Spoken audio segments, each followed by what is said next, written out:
पेपरफुटी प्रकरणातली. अवघ्या देशाला हादरवून सोडणाऱ्या नीट पेपरफुटीच्या गुन्ह्यामध्ये महाराष्ट्रातले अनेक जण वेगवेगळ्या पातळीवर गुंतलेत. पेपर सेट करणारे प्राध्यापक पी व्ही कुलकर्णी आणि मनीषा मांढरेंनीच पेपर फोडल्याचं समोर आल्यावर आता आरसीसी कोचिंग क्लासचे संचालक शिवराज मोटेगावकरना अटक झाली आहे. सीबीआयने ही अटक केली. धक्कादायक बाब म्हणजे आरसीसीच्या 101 प्रश्नांपैकी बहुतेक प्रश्न नीटच्या परीक्षेत आल्याचं समोर आलंय. ज्या व्हिडिओमुळे मोटेगावकर भोवती संशयाचं धुकं निर्माण झालं तो व्हिडिओही समोर आलाय. यानंतर मोटेगावकरांचे आर्थिक व्यवहार देखील ईडीच्या रडारवर आहेत. मोटेगावकरच्या नावावर असलेल्या संपत्तीबाबत तपशीलवार माहिती घेतली जाते. विविध आर्थिक व्यवहारांची छाननी सुरू आहे. मोटेगावकरांचा मुलगाही 12वीला होता, त्यामुळे त्यालाही फुटलेल्या पेपरचा फायदा झाल्याचं कळतंय. इतकंच नव्हे तर पी व्ही कुलकर्णींची एनटीएतली नियुक्ती सुद्धा मोटेगावकरने आपलं वजन वापरून केलंय अशी माहिती आहे. मोटेगावकरकडून एनईटीचे प्रश्न आणि त्या प्रश्नांची उत्तरं ज्यांना मिळाल्याचा संशय आहे ते विद्यार्थी आणि पालक देखील सीबीआयच्या रडारवर आहेत.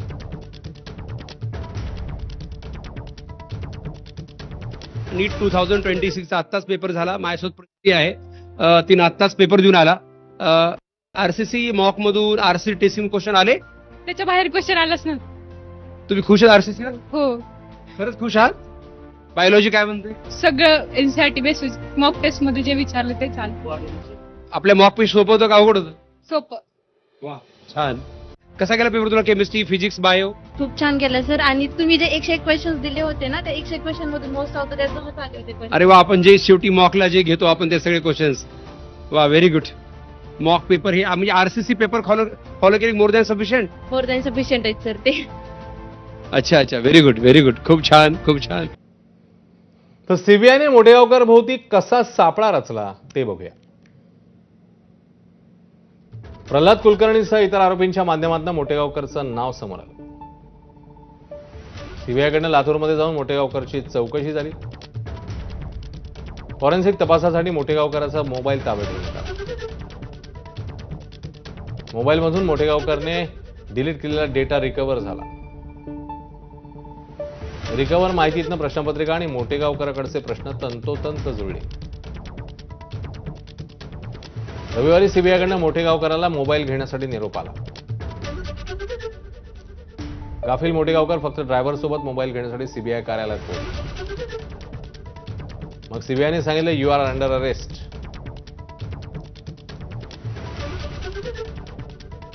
मोटेगावकराला अटक करून सीबीआयने घरी कळवलं.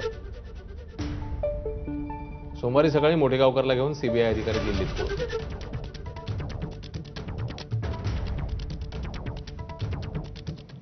दरम्यान आरसीसी क्लासमध्ये ऍडमिशनसाठी आलेल्या मुलांच्या पालकांना कोणती आश्वासनं दिली जातात याचा व्हिडिओ समोर आलाय. आमच्या क्लास शुरिटी आहेत. आम्ही क्लासमध्ये शिकवलेलं किंवा आमच्या स्टडी मटेरियल मधलं किंवा आमच्या टेस्ट सिरीज मधलं हे तुम्हाला कुठे ना कुठे नीटच्या परीक्षेला विचारलं जातं. ही आम्ही क्लास शुरिटी देऊ शकतो. अच्छा, नीटचे क्लास लावले तर एखादा ॲश्युरन्स असं मिळेल की आपण नीट क्रॅकच करू? सर, आमच्याकडचा रिझल्ट आहे तो भारतातला सर्वात जास्त रिझल्ट आहे.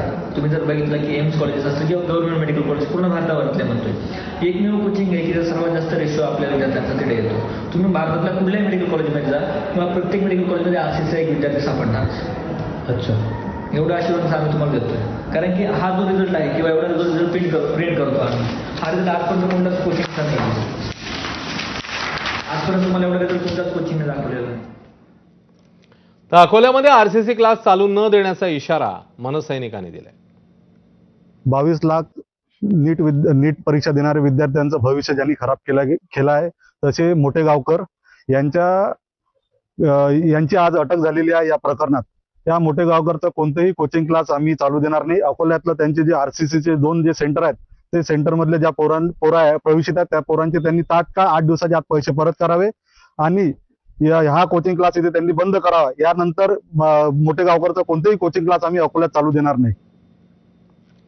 तर नीटचे गुन्हेगार नेमके कोण कोण आहेत, आरोपी कोणाकोणाची काय काय भूमिका राहिली आहे, नजर टाकूया. मुख्य सूत्रधार मास्टरमाइंड निवृत्त केमिस्ट्री प्राध्यापक, नीटच्या प्रश्नपत्रिका तयार करणाऱ्या पॅनलमधला पी व्ही कुलकर्णी.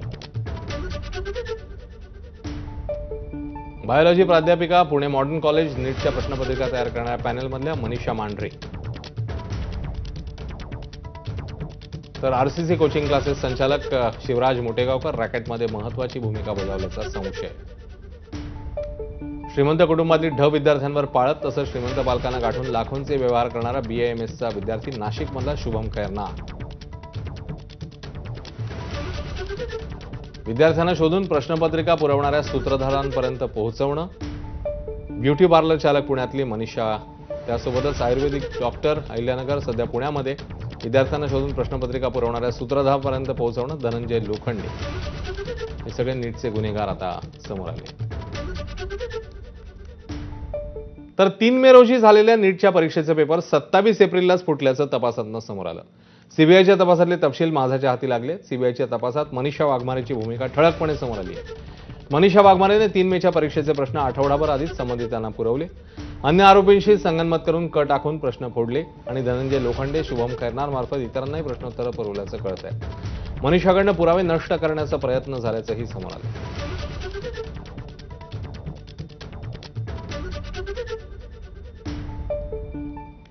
तर नीटचा पेपर फोडणाऱ्या प्रमुख आरोपींपैकी एक असलेल्या मनीषा मांढरेंना सीबीआयकडनं अटक झाली.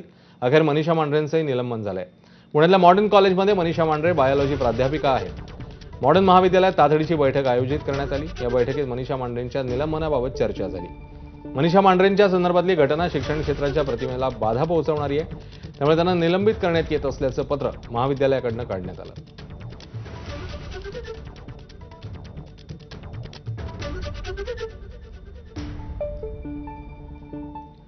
तर नीट पेपरफुटी प्रकरणी संजय राऊत यांनी भाजपला जबाबदार ठरवले. प्रत्येक आरोपीचा भाजपसोबत संबंध आहे असा दावा राऊतांनी केला.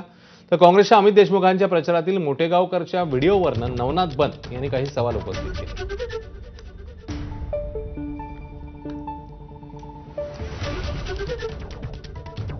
नीटच्या जाळी जी निर्माण झाली आहेत, नेट आणि नीट, हे सगळे भाजपचे लोक आहेत, हे उघड होईल. अटक केलेल्या प्रत्येक माणसाचा भाजपशीच संबंध आहे. त्याशिवाय इतकं मोठं षडयंत्र आणि इतकी मोठी चोरी होऊ शकत नाही. सगळ्या शैक्षणिक संस्था या देशातल्या या सध्या भाजपच्या ताब्यात आहेत. UPSC असेल, नीट असेल, CET असेल, विद्यापीठं असतील, तिकडे भारतीय जनता पक्षाचीच माणसं आहेत. त्याच्यामुळे नीटचे पेपर जे फुटले त्याला भारतीय जनता पक्ष जबाबदार आहे. जनाब संजय राऊत, लातूरमध्ये मोटेगावकर नावाच्या एका प्राध्यापकाला सीबीआयनं ताब्यात घेतलंय. हा मोटेगावकर तेच आहे ज्यांनी अमित देशमुख यांचा प्रचार केला, काँग्रेसचा प्रचार केला. आता तुम्ही या प्रकरणामध्ये काँग्रेसला जाब विचारणार आहात का? नीट पेपर फुटी प्रकरणी काँग्रेसचा थेट सहभाग होतोय. या प्रकरणामध्ये संजय राऊत काही बोलणार आहात की त्यांची दातखिळी बसेल? याबद्दल संजय राऊतांनी आधी उत्तर दिलं पाहिजे. ज्या पद्धतीने मोटेगावकरांना अटक केली आणि काँग्रेसचे संबंध या निमित्ताने समोर आले, या प्रकरणामध्ये संजय राऊतांनी एकदा राहुल गांधींना विचारलं पाहिजे, अमित देशमुखांना विचारलं पाहिजे, काँग्रेसला विचारलं पाहिजे. आता अन्य घडामोडी. इराण विरुद्ध अमेरिका युद्धाचे पडसाद जग